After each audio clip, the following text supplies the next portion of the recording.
जय सिया राम दर्शकों, आप सभी का बहुत बहुत स्वागत है हमारे बेहद ही विशेष कार्यक्रम स्वयं को खोजो में। और मैं हूं आपके साथ उपेंद्र कौर। दर्शकों, कार्यक्रम की पिछली श्रृंखला में एक बहुत ही सुंदर प्रसंग निकला था जो जुड़ा था निषादों के राजा निषाद राज से, जिन्हें गुहा के नाम से भी जानते हैं, और लक्ष्मण जी से। जब उन दोनों के बीच में संवाद चल रहा था तो बात हो रही थी सुख और दुख की।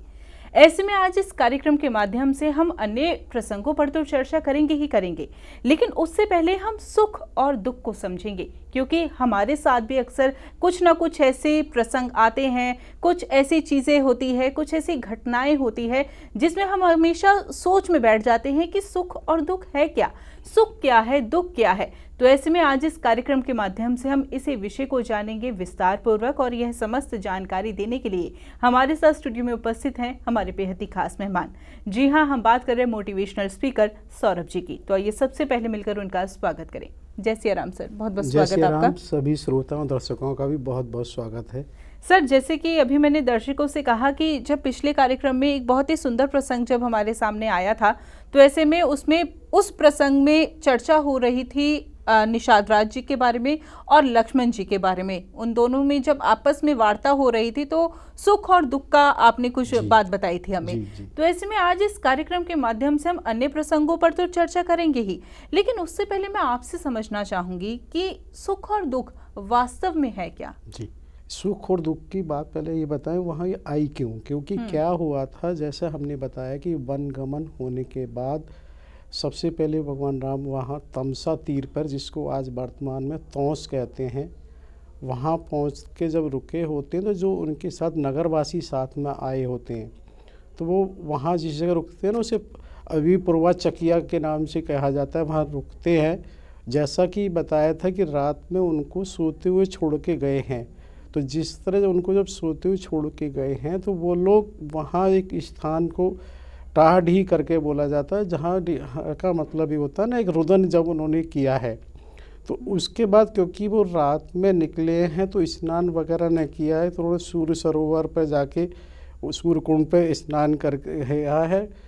उसके बाद वो क्या करते हैं कि उसी तरह से वो उसमें गोमती नदी वगैरह उसको पार करते हैं। गोमती नदी वाल्मीकि आश्रम के पास से उन्होंने कहीं पार की है, और उसके बाद जब उस नदी को पार करने के बाद सैंदिका, जिसको वर्तमान में सई नदी कहते हैं, तो वो प्रतापगढ़ के पास कहीं देवघाट है, वहाँ से वो श्रृंगवेरपुर, जिसको वर्तमान में श्रृंगवेरपुर को कहा जाता है, उसी समय वहाँ निषाद के उस पर वो पहुँचते हैं। जब निषाद और लक्ष्मण की आपसी वार्ता इस तरह से रही होती है, क्योंकि जब वो रात को विश्राम कर रहे होते हैं, उनकी जो राम सैया बनाई होती है, तो उनके चरण कमल देख के दोनों के मन में एक भाव आता है कि देखिए, जो जानकी जी हैं उनके पिता का पूरे जगत पर प्रभाव है, उनके जो ससुर हैं उनका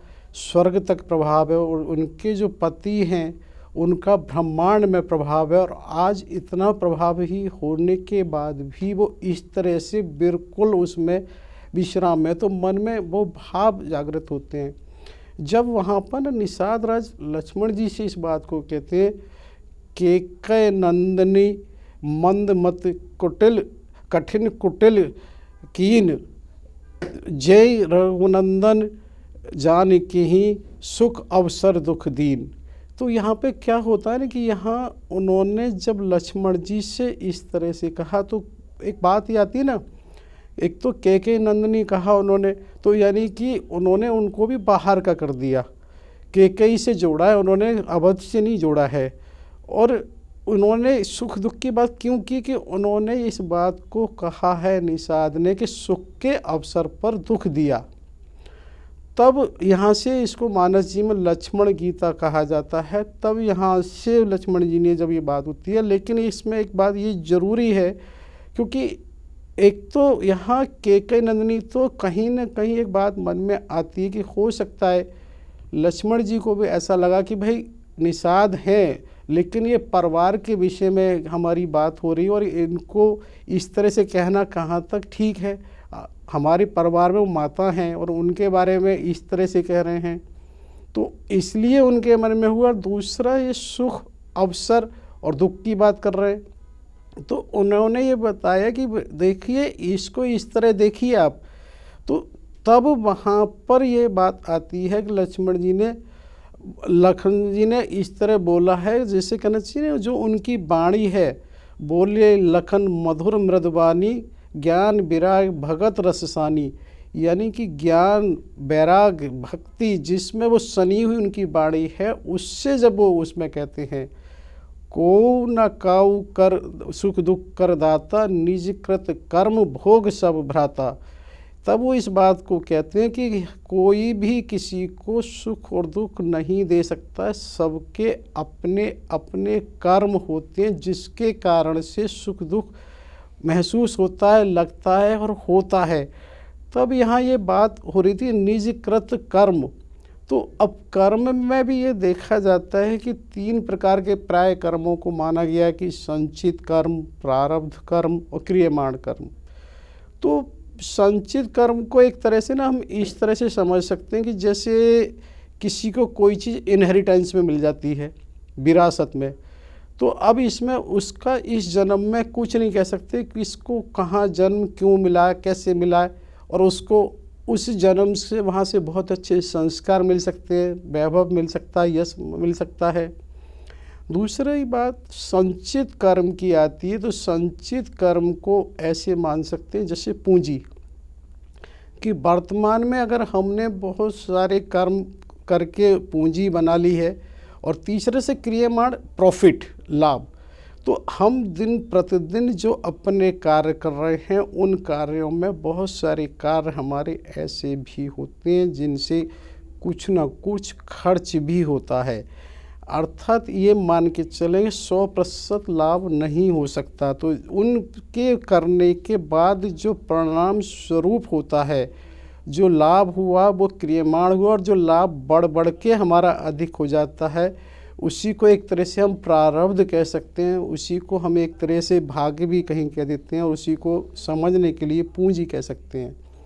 तो होता ये कि जो कुछ है वो हमारे कर्म का ही लेखा जोखा, क्योंकि कहीं ना कहीं जो संचित है वो पूर्व में किया जा चुका है, प्रारब्ध भी जो आज से पहले का हो गया वो प्रारब्ध में हो जाता है।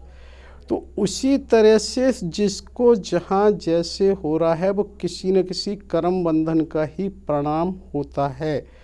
उसी के कारण आप ये देखिए ना कि जैसे सुख और दुख है, अगर वन गमन नहीं होता तो जो उनकी और लोगों से वार्ता और मिलन होगा वो कैसे होता?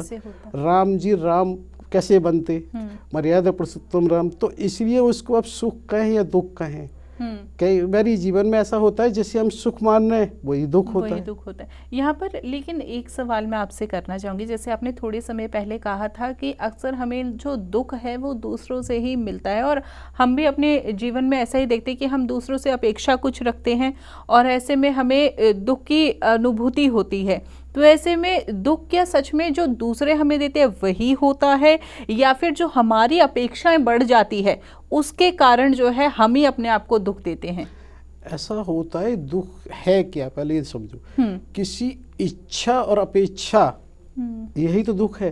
भाई मेरी ये इच्छा है कि मुझे ये मिल जाए, हाँ जी, यानी कि वर्तमान में मैं नहीं हूँ।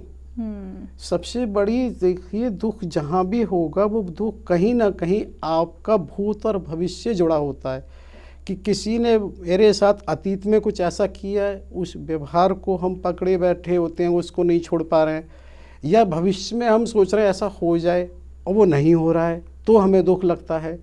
या किसी से आपसी रिश्ते हैं, जैसे आपसी रिश्तों की परिभाषा सबने अपनी अपनी बना ही हुई होती है कि भाई माता पिता ऐसे होने चाहिए, भाई ऐसा होना चाहिए, पुत्र ऐसे होने चाहिए, संतान ऐसी होनी चाहिए।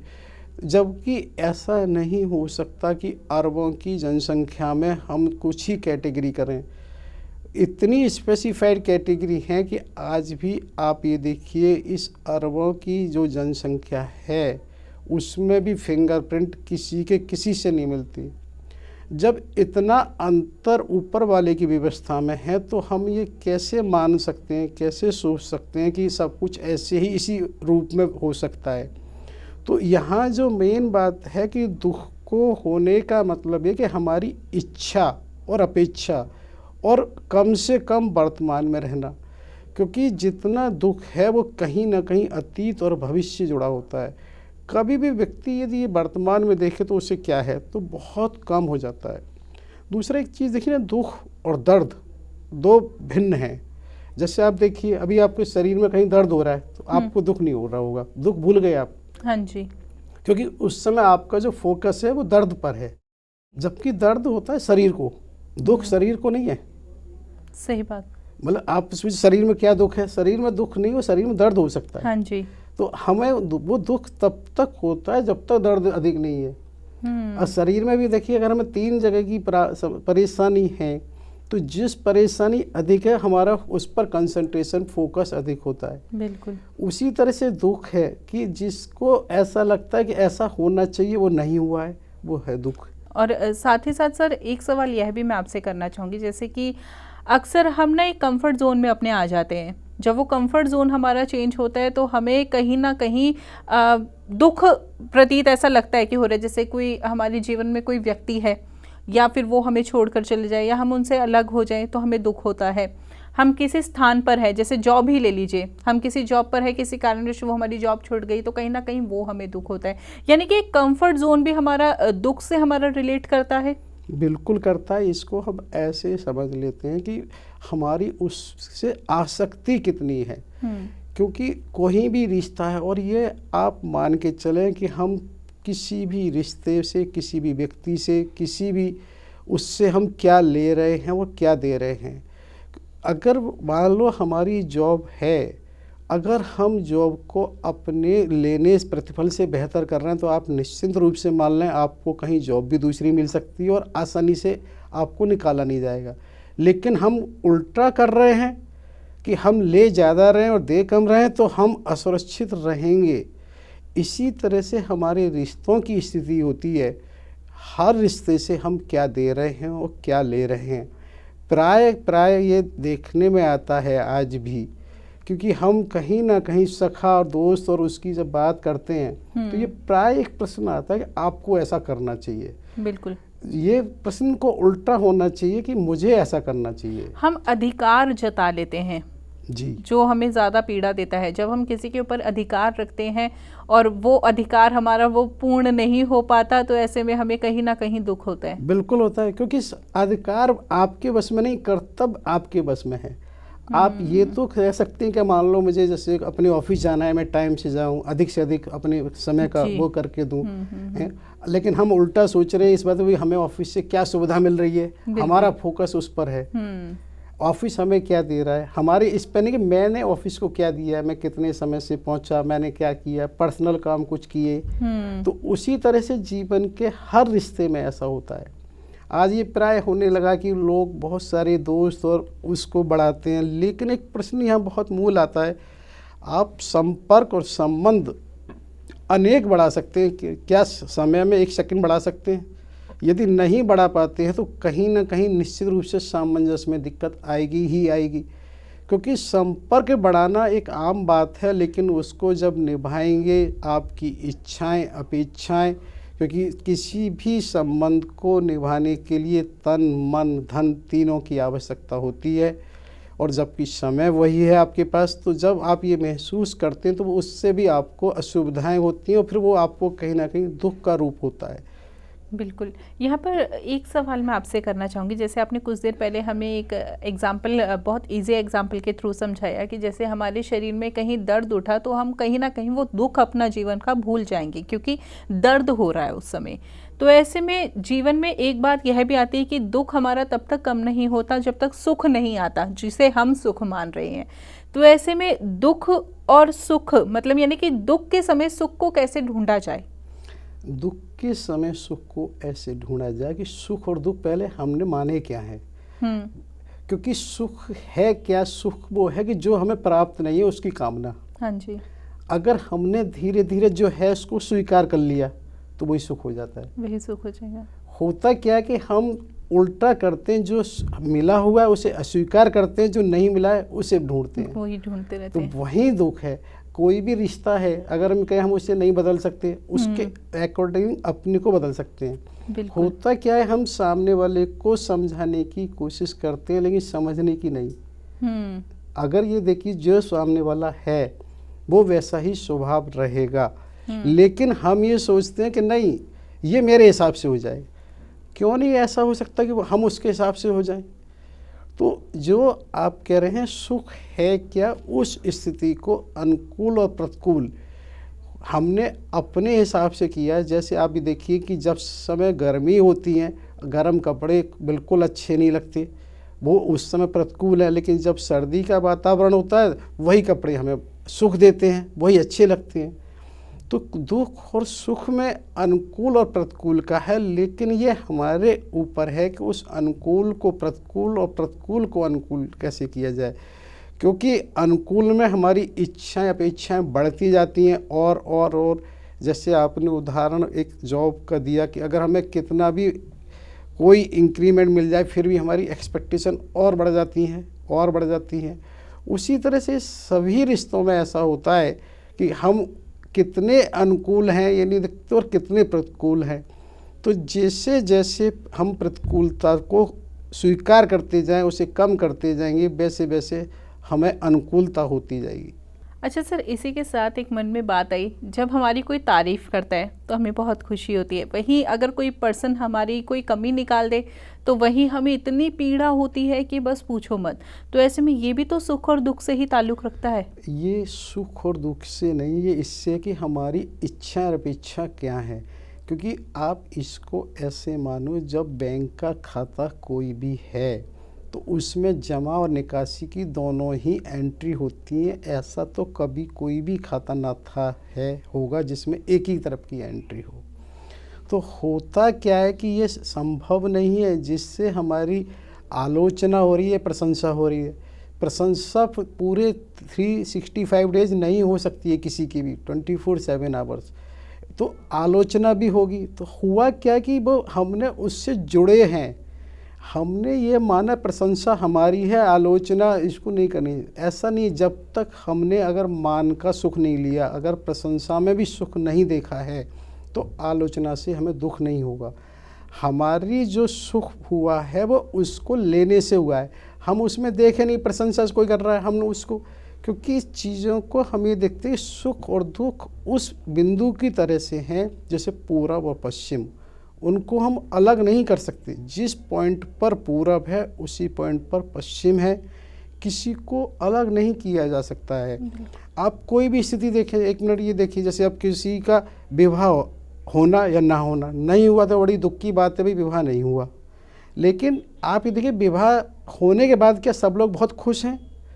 अगर वो विवाह के बाद की समस्याएं हुई हैं तो इसलिए हुई, विवाह हुआ ना पहले।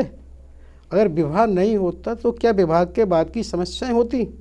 लेकिन जिस समय विवाह हुआ हम बड़े खुश हुए, बड़ा सेलिब्रेट करते हैं, हर तरह से हम बहुत कुछ करते हैं।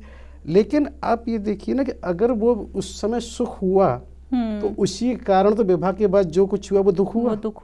तो आप कैसे अलग करेंगे? अगर विवाह नहीं होता तो उसके बाद के कारण नहीं होते। बिल्कुल। इसी तरह से क्या होता है, किसी भी घटना को अगर आप उसके अतीत और भविष्य में झांकेंगे तो कहीं ना कहीं आप ये देखेंगे उसमें सुख में ही दुख छिपा हुआ, दुख में ही सुख छिपा हुआ है। जैसे एक बात देखिए, किसी व्यक्ति को किसी सैनिक में भर्ती होना है, मिलिट्री में, तो बहुत अभ्यास करता है, वो बहुत सुबह जग के दौड़ और जितना वो उसको सकता है, कोई ओलंपिक जैसे गेम के लिए खिलाड़ी है तो अब कहीं ये तो बड़ा कष्ट में वो, तो उसकी जो साधना पूरी हो जाती है तभी तो उससे कुछ प्राप्ति होती है।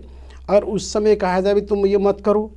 तो उसी तरह से ये चीज़ें हैं कि जिसको हम सुख कह रहे हैं, आज बच्चों को हमने यदि कंफर्ट जोन दे दिया तो अब हमने ये अच्छा किया या बुरा किया, क्योंकि ये पहलू इस बात का है कि उसको आदि हमने इस तरह से बना दिया है कि वो उसका अभ्यस्त हो गया है।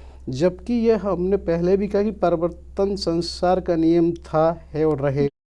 तो उस समय में ये देखिए उन बच्चे को जैसे ही फिजिकल प्रॉब्लम हो या मेंटल हो तो वो स्ट्रेस में आते हैं। आप एक बात देखिए, जीवन में शरीर है, क्या शरीर में आपने ये देखा कि ब्लड प्रेशर है? क्या बिना ब्लड प्रेशर के हमारा शरीर चलेगा? नहीं। और हम बच्चों की लाइफ सोचते हैं प्रेशर लेस हो जाए, तो उसी का परिणाम है कि वो बच्चे किसी भी तरह के स्ट्रेस को, आज स्ट्रेस बच्चा इतना नहीं है जितना कि वो बच्चे उसको झेलने के आदी नहीं है। हुआ क्या है, हमने शुरू से उनको स्ट्रेस फ्री लाइफ की कोशिश करी। वास्तविकता ये है कि स्ट्रेस है नहीं, स्ट्रेस को ये थोपा गया, उसे माना गया कि भाई जैसे ब्लड प्रेशर जीवन का हिस्सा, ऐसे ही थोड़ा स्ट्रेस जीवन के लिए आवश्यक है। उसे हम स्ट्रेस शब्द दे दिया है, जबकि वो स्ट्रेस है ही नहीं, वो उस जीवन का हिस्सा है। जैसे जीने के लिए खून आवश्यक है और खून को रहने के लिए ब्लड सर्कुलेशन, और ब्लड सर्कुलेशन के लिए ब्लड प्रेशर आवश्यक है। तो उस प्रेशर को ही सिर्फ मेंटेन करना है कि भाई इससे कम और इससे ज़्यादा। तो उसी तरह से हमारा ये प्रयास नहीं रहना चाहिए कि कोई चीज़ बिल्कुल तनाव मुक्त। तनाव है क्या? तनाव ये है कि वो उसको हैबिचुअल समझ, इसमें क्या तनाव है। हमें ये होना चाहिए जब कोई भी बात हो, इसको बच्चे इसमें तनाव की क्या बात है, तनाव की क्या बात है, उसको बहुत लाइटली लेना चाहिए। होता क्या हमने, हाँ भाई ये तो बहुत टेंशन का विषय है। भाई एक व्यवहारिक बात है कि जिस परीक्षा में बच्चे बैठ रहे हैं, सारे बच्चे सफल नहीं होंगे, बिल्कुल। तो आपको पहले से मन से उस बच्चे को तैयार करना पड़ेगा। बेटा नहीं हुआ तो कोई बात नहीं, सेकंड ऑप्शन रखो। अभी आप ये देखिए कि आपने उसको ऐसा बना दिया और उस बच्चे को भी ऐसा कर दिया, देयर इज नथिंग ऑप्शन। बिल्कुल, वो तो पैनिक होते होते पेरेंट्स उनसे ज़्यादा पैनिक हो जाते हैं। तो अब दुख तो होगा ना। बिल्कुल। और अब बताइए, सभी को पता है कि जो इस परीक्षा में सभी कभी सफल नहीं होंगे। बिल्कुल। तो होना तो ये है कि हमको व्यवहारिक शिक्षा पहले आवश्यक है, जिसमें उससे खुद उसके अभ्यस्त हो कि भाई अगर एक बात बताओ, जीवन में हमें ऐसा लगता है कि जैसे हम शुरू में बच्चों की अगर कहीं शिक्षा की बात करते हैं, किसी विद्यालय में एडमिशन को इतना महत्वपूर्ण देते हैं कि जैसे इस विद्यालय में यदि एडमिशन हो गया, प्रवेश मिल गया तो सब कुछ हो गया और नहीं तो कुछ भी नहीं हुआ। ऐसा कभी नहीं हो सकता कि उसी विद्यालय से पढ़े हुए बच्चे सब जगह होंगे या उसी विद्यालय से कहीं कोई और कहीं नहीं निकलेंगे। लेकिन हम जीवन के हर मोड़ पे ऐसा मानते हैं कि कहीं अगर हमारा इंजीनियरिंग, डॉक्टरी, सीए, अन्य जो भी प्रोफेशन है यही सब कुछ है। भाई किसी में झांक के देखिए, क्या उस प्रोफेशन में सबकी लाइफ संतुष्ट है? अगर आप सिविल सर्विस में भी जाके देखें तो आपको होता क्या, हम एक ही पहलू को देखते हैं। जब तक जीवन के सारे पहलू को नहीं देखेंगे तब तक स्पष्ट नहीं होगा। और उसी वजह से हमारी सुख और दुख है, क्योंकि ये प्रायः देखा जाता है कि हम उसके एक ही पहलू को देखते हैं। कि अगर हमने किसी एरिस्टोक्रेट को देखा, भाई ठीक है उसकी लाइफ ऐसी है, कोई एडमिनिस्ट्रेशन में देखा तो हमने देखा अरे उसके आगे पीछे ऐसे रहता है। लेकिन कभी हमने ये महसूस किया कि उस ज़िले में कहीं कोई घटना हो जाती है तो उसका जिम्मेदार वो व्यक्ति होता है। उससे पूछिए कि वो कितनी सारी चीज़ें ऐसी होती हैं जो उसके बस में नहीं है, लेकिन उसके बावजूद वो उन सब को सामंजस्य बिठाते हैं, क्योंकि हमने केवल किसी भी चीज़ का एक ही पहलू देखते हैं। तो उसी तरह से हर चीज़ ऐसी जुड़ी हुई है, सुख और दुख को किसी लाइन से अलग नहीं कर सकते कि ये सुख है ये दुख है। तो उसी तरह से वहाँ पर लक्ष्मण जी का जो कहने का आशय आता है वो इसी को लेके आता है कि जिसे आप ये कह रहे हैं सुख के अवसर पर दुख दिया है, ऐसा नहीं है। इसको ये हमें देखना है, विचार करना है। और वो कहते हैं वहाँ पर ये भी कहते हैं अस विचार, ऐसा विचार करके आप ये देखो उन्होंने कोई सुख दुख नहीं दिया, क्योंकि सारी रामायण बनती कैसे, होती कैसे, लीला कैसे होती। जैसा हमने पहले भी कहा है कि जितने वरदान और श्राप तो बहुत पहले से हो गए। वास्तव में तो भगवान राम जी को जब वनगमन माना गया वो तो काफ़ी प्रसन्न हुए हैं। उन्होंने तो ये इस पर भी कहा अस विचार, उन्होंने कहा कि रहस्य में भी मैं नहीं जाता हूँ, वनगमन तो मूढ़ों में मेरी पहली गिनती होगी। तो अर्थात ये इसलिए कहा जा रहा है कि इसको कैसे दुख माना जाए, क्योंकि उन्होंने ये कहा है कि सुख के अवसर पर दुख दिया है। तो ये बात तब उन्होंने लक्ष्मण जी ने अपनी उनसे कही है। और इसी तरह से वो लोग रात भर आपस में चर्चा जब करते हैं कि चर्चा करते करते सुबह का समय हो जाता है। जब सुबह क्या होता है कि कोयल अपनी कुकू कर रही होती हैं, इधर मोर भी अपनी ध्वनि निकाल रहे होते हैं, तब भगवान जी जगते हैं। जगने के बाद निषाद राज उनके पास आते हैं। तो वो निषाद राज से सबसे पहले वो उसके लिए दूध, जिसे कहना चाहिए बट वृक्ष होते हैं, क्योंकि ऐसा माना जाता है कि जो सुबह का समय होता है सूर्योदय, उस समय वृक्षों से जो दूध देने वाले थे, जैसे बट वृक्ष का खास तौर से उसमें एक सफ़ेद तरल पदार्थ निकलता है, उसको दूध ही कह सकते हैं। तो उन्होंने उसको मंगाया है। उस दूध को मंगाने का उन्होंने कहा है कि भाई जो हमारी एक तरह से सिखा हैं इनको, क्योंकि अब वन में रखना सुसज्जित नहीं रखा जा सकता है, तो उनको वो सुसज्जित ना रखने के कारण उनको वो वट वृक्ष का दूध मंगाते हैं। और जब वो भरपूर मात्रा में दूध आता है तो उससे अपने बालों को, केसों को वो इस तरह से कर लेते हैं कि उसकी एक तरह से 5 जटाएं टाइप सी करके, और उनको आगे मुझे ऐसा लगता है जैसे बाल कृष्ण का रूप दिखाया जाता है कि वो कहीं ना कहीं उसको आगे मुकुट का सा रूप कर लेते हैं और सिर पे बांध लेते हैं, जिसे देख के क्योंकि सबके मन में फिर कष्ट होता है। वो सुमंत जी भी देख रहे होते हैं और उधर निषाद भी, क्योंकि कहाँ महलों में इसने तेल फुलेल उनके साथ रहते थे, उनसे वो करते थे, कहाँ इन्होंने अब बिल्कुल ऐसा रूप धारण किया हुआ है। तो तब इस बात को जब वहाँ सुमंत जी भी देख रहे होते हैं, तो सुमंत जी को क्योंकि अब ये लगा कि ये रूप इस तरह का हो गया है कि अब संभावना लौटने की नहीं लगती है, तब वो भगवान राम से कहते हैं कि अब मेरे लिए क्या आज्ञा है। क्योंकि उनको वास्तव में दशरथ जी ने जब भेजा है तो भेजा तो इस तरह से था कि भाई कुछ दिन घुमा के वापस ले आना जी। तो वो वहाँ वापस लेने जाने की बात होती है। तो वो वापस नहीं जाने की वजह से अब क्योंकि उन्हें लगा कि पूरी तरह से वो इसकी तैयारी बन की कर रहे हैं, जब उन्होंने जटा को ये रूप दे दिया है, तो जटा को जब ये रूप दे दिया है तो उस समय उन्होंने जब मेरे लिए कहा कि क्या आज्ञा है, तब राम भगवान ये कहते हैं कि आप महाराज के सखा भी हैं, महाराज के सेनापति, महाराज के मंत्री भी हैं, आप इसको बेहतर समझ सकते हैं कि इस समय आपको महाराज को आपकी विशेष आवश्यकता है। वो उनको इस तरह से अयोध्या वापस करने के लिए ही तैयार करते हैं। बिल्कुल, आज इस कार्यक्रम के माध्यम से एक सुंदर प्रसंग के बारे में तो हमने चर्चा की ही, लेकिन उससे पहले जो आपने सुख और दुख के बारे में हमें समझाया, अगर हम इस बात को समझ जाए तो जीवन बहुत सरल हो सकता है। जो सुख और दुख में हमें इतनी, यानी कि दुख में जो पीड़ा होती है वो इतनी पीड़ा ना हो, यदि हम ये सुख और दुख के कॉम्बिनेशन को समझ जाएं। बहुत अच्छा लगा आज भी सर आपसे वार्ता कर कर। अगले कार्यक्रम में, यानी कि इस कार्यक्रम की अगली श्रृंखला में किसी अन्य प्रसंग पर हम ज़रूर आपसे चर्चा करेंगे, लेकिन आज आपने इतनी कीमती जानकारी दी उसके लिए बहुत बहुत धन्यवाद। जय सिया राम।